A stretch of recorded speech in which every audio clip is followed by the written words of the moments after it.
С нами один из еще достаточно молодых игроков, Дмитрий Павловский, лайнбекер. Дмитрий, расскажите, пожалуйста, ваши ожидания от этой игры, какими они были и какое у вас впечатление осталось в итоге? Ну, в первую очередь, как ребята приехали с тренинг-кэмпа, говорили, что они будут жестко очень играть и будут рвать прямо до свистка, независимо от места на поле, где происходят все события. Вот. Основываясь на этих вот догадках, так сказать, ожидал большего на самом деле.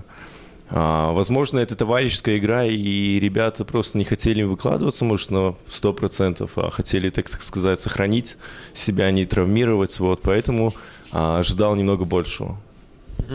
Я понял. Скажите, пожалуйста, удовлетворены ли вы временем, проведенным на поле, и своей игрой, и, может быть, вы хотели бы выделить кого-то из своих партнеров по команде?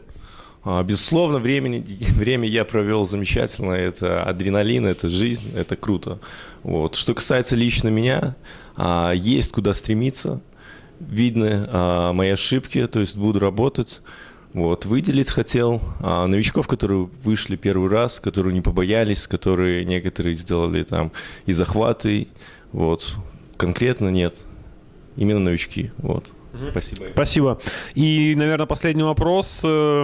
До начала первой официальной игры в чемпионате Украины еще достаточно много времени. Как вы планируете провести этот период, чтобы подготовиться максимально эффективно?